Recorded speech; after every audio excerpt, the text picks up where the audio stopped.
Greetings, my name is Tim Johnson. This is Recovery, Strength, Hope and Courage. For those of you that know my story, which I told in past videos, you'll know that I tried for many years, over 35 years, to get sober. And there were small periods of sobriety during that, but I relapsed more times than I can count. And I knew that this time that I got sober, I really had to make a difference. I really had to look closely at myself. And the biggest sort of single thing, difference that I made this time was my mindset and changing the way I thought and the way that my brain behaved.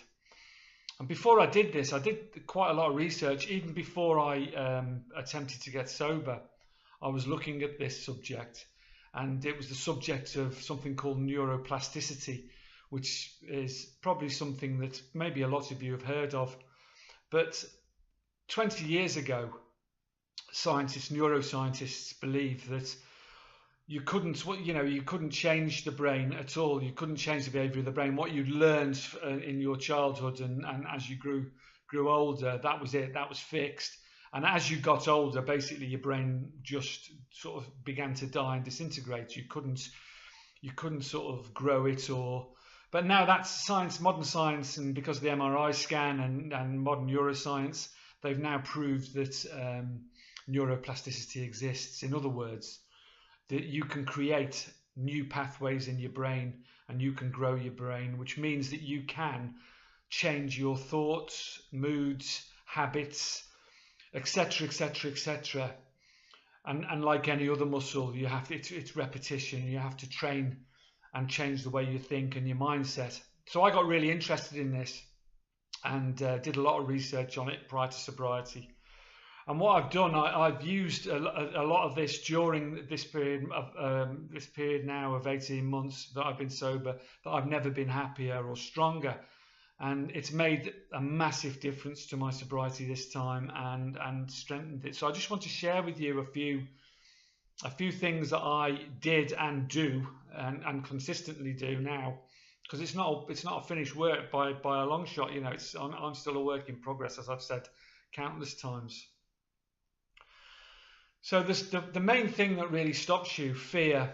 Let's talk about fear first. Fear is a massive obstacle prior to getting sober and staying sober, and the reason for that is you've got many thoughts and preconceptions about sobriety, and that starts with a fear of withdrawal and the discomfort of it, a fear of never drinking again, a fear of going to be no fun, I'm going to be boring, and what are people going to think of me, a fear of dealing with life and emotions sober, a fear of dealing with anger and stress and real bad times, and dealing with past pain and that you may be trying to mask with alcohol, countless reasons, and relaxing and rewarding yourself and sleep and all these things you'll be fearful of either going into sobriety or in early sobriety. And those fears can grow and multiply unless you take action. They become terror and you end up relapsing or actually not attempting sobriety at all. So that's your first part of your mindset that you need to change. And you do this, or I did this, by addressing, and again through a lot of research, and this is some other people's ideas and some of my own that I've put in there, and some of these people are much more qualified than me, you know, so I just want to share them with you, and you pick out what you think is useful for you. So the first thing to do is to name the fear and reject it. And I've just named all those fears. And the first thing you need to do is reject them. So they're just not true, because as most fears are phantoms. They don't really exist. They multiply in your mind and they grow. You know, so, and at some point you have to face them if you want to achieve anything in your life. It's the first part of this process, I believe, is facing those fears and conquering them. So name your fear and reject it. So each one of those, I won't break them all down, but they're all lies, aren't they?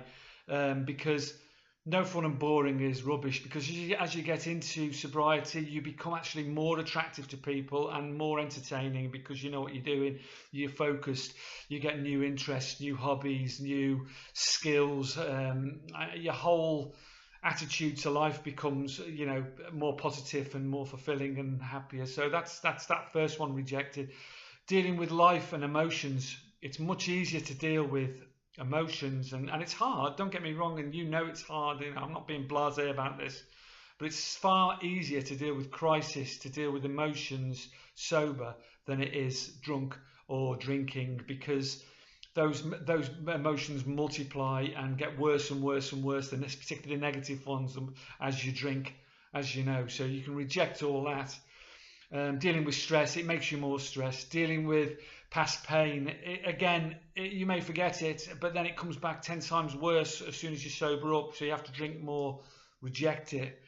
Withdrawal, it's never as bad as it seems. You know, you may have had bad experiences, but it's a few days or a week at the most of discomfort, and once you get through that, you know, it's positivity all the way. You have to look forward, you know, not backwards, and face it, you know, and just reject that as a fear, you know, because unless you accomplish that, you're not going to accomplish anything.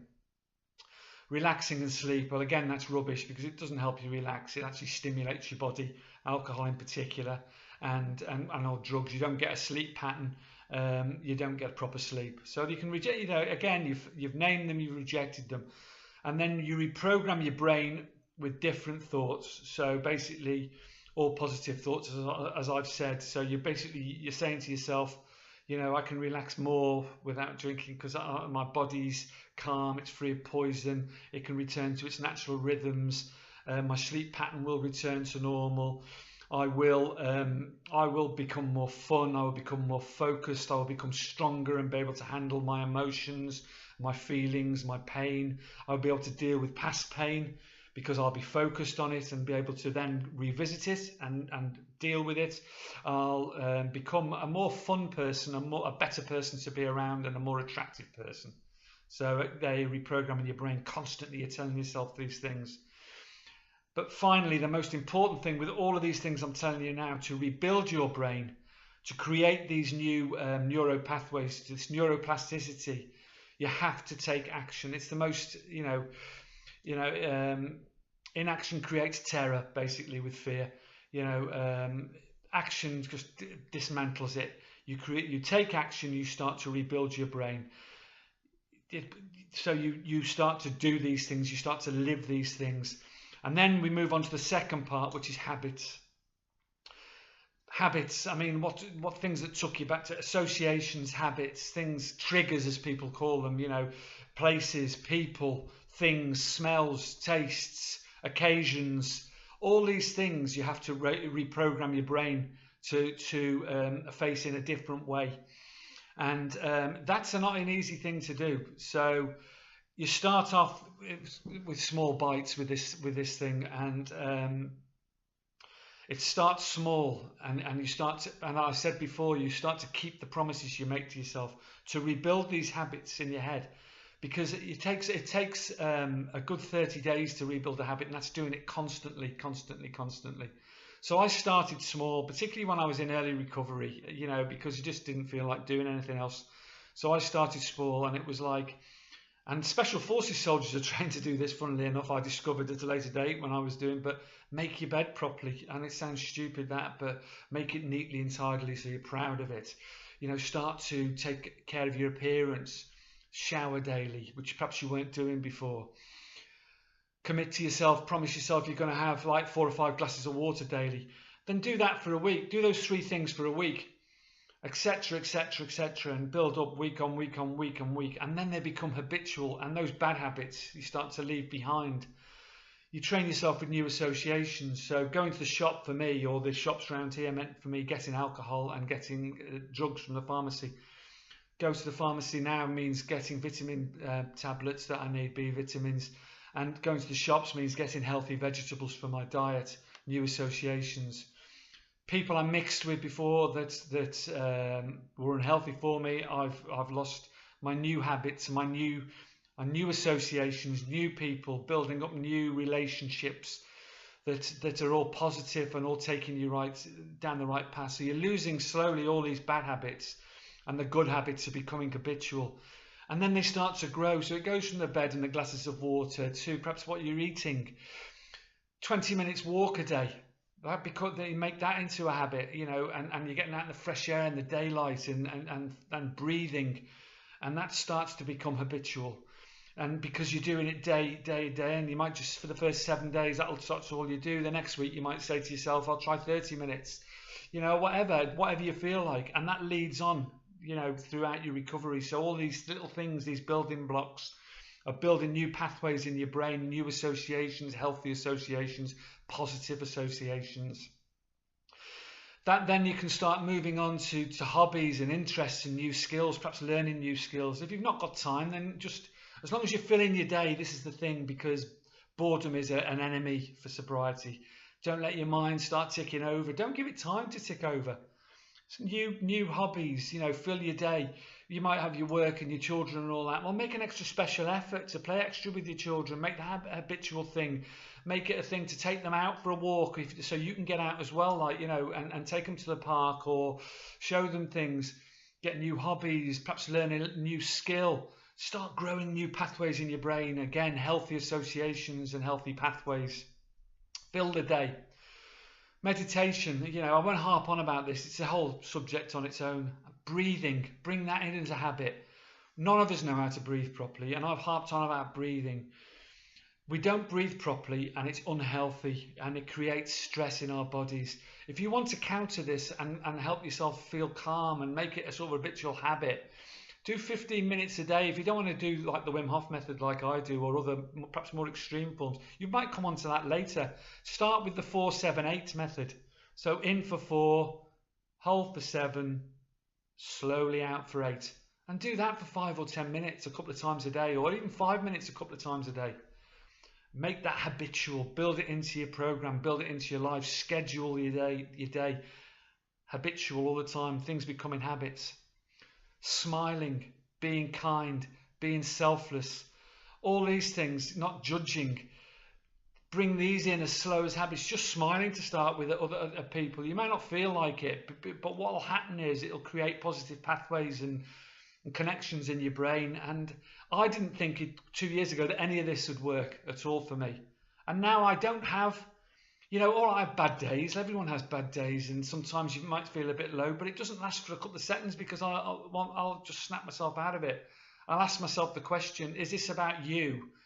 You know, have you forgotten about things you need to be grateful for, the joy and love and all the rest of it in your life? And have you forgotten about how lucky you are, and you know, you're making it about yourself? Have you stopped giving service? And always the answer is yes. And these are the things that lead you back to unhappiness and relapse and lack of positivity and all the rest of it. So build these into the day. Gratitude, massive thing. Gratitude, you know, start these pathways in your head about gratitude. It's impossible to be negative if you practice gratitude constantly, or daily to start with. Start small. You might not feel grateful to start with. You might feel like shit after withdrawal. You might have 100 things going wrong in your life, stress. But then sit down for a minute, and what I always do is pour myself a glass of water out the tap. A glass of simple, plain tap water. And then I sit down, I breathe for a minute, sip the tap water. And you just then think, how lucky am I to have this? There's people surviving in the world on £1 a day, not even that, not less than that, starving with filth and sewage to drink. And here am I can walk to a tap, simple, something I take totally for granted, a little bit of water, drink anytime I want to, at any time during the day. Feel grateful, let that feeling flood through your body, and understand that it creates nothing but positivity. You know, and so you practice that daily, it builds up. And I keep a gratitude journal, as I say. That's something you can do, or you can just go through your life. I mean, I do a little meditation every day. You can try this. Get into a meditative state and relax. Follow your breathing and get into the state you normally would when you meditate. And then bring 3 thoughts into your brain. The first one is love. Think about when you love something or someone absolutely unconditionally. It may be your children, it may be your partner, it may be, you know, whatever it is. Bring that feeling into your body of love, that feeling of absolute love and unconditional, and the feelings it brought upon you. Let it feel what it feels like in your body, and do that for about 30 seconds. Then do it with joy. When you felt really absolutely joyful of something, experience the feeling. It might be especially joy through another person, something your children have accomplished, or whatever, you know, but joy, feel that feeling of joy go through you. And then finally, gratitude. Think of the water one, or whatever you're really thankful for or grateful for that day. It might be your family, it might be your loved ones, it might be a roof over your head, it might be the food, the beautiful food that you eat that nourishes you. Feel that gratitude flowing through your body. And then take a second, breathe in, feel those feelings, love, joy, gratitude, let them flow through your body, and then radiate out of your body as positivity, and feel that positivity. Because it's impossible to feel negative. If you feel those three feelings, love, joy and gratitude, you can't feel negative, you can't feel anger, you can't feel stress. You just feel lucky and serene and blessed, basically, is the word. So positivity follows on, and I would say live in service. Again, these are habits that you build up, habitual things, and all these things that all the time you're doing this, day in, day out, the little things are building up, and they're getting bigger and bigger and bigger as you go into sobriety. But the three core things there, love, joy and gratitude, are followed by probably the most important, which is live in service, constantly living in service, helping others, selflessness, humility, kindness, love. Again, it's expressed as love, isn't it? And it flows through all of us. And these things become in your brain, then you get this mental feeling of absolute positivity, of something you can't describe. It becomes part of you. It becomes something that's always with you. So when you're angry and sad, you know, when you're frustrated, when you're depressed, or all these things, think what you have, and think what you have. I moved away from the love, the joy, the gratitude, from the living in service? Am I moving away from that? And you'll find that you probably normally you will have. And as I say, this neuroplasticity in your brain is building these pathways so they're constant and they're habitual, and it gives you strength, and it gives you that inner joy and peace and happiness you're looking for. Because you won't find any answers outside yourself. Don't look for answers outside yourself. And I've said this 1,000 times, which we've been doing as addicts all our lives, haven't we? We've been looking to solve an internal problem with an external solution, i.e. alcohol, drugs, food, sex, materialism, whatever it is. It doesn't work. You'll only find the answer within you. The answer is already inside of you. You're worthy. Your happiness is inside you. Your inner happiness is inside you. You might not think so at the moment. You might think it's a load of crap. But try this. Try it for a week. And if it doesn't work, it doesn't work for you. But I can assure you it will. It worked for me, and it's still working for me. And I'm practicing all these things daily, and a lot of other things. You'll find other things will come in as well. You'll learn from other people, and other things will come in as well. And you'll build them into your day, and they'll strengthen you even more and more. It takes action, and it takes patience, and it takes time. Adopt the pace of nature. Her secret is patience.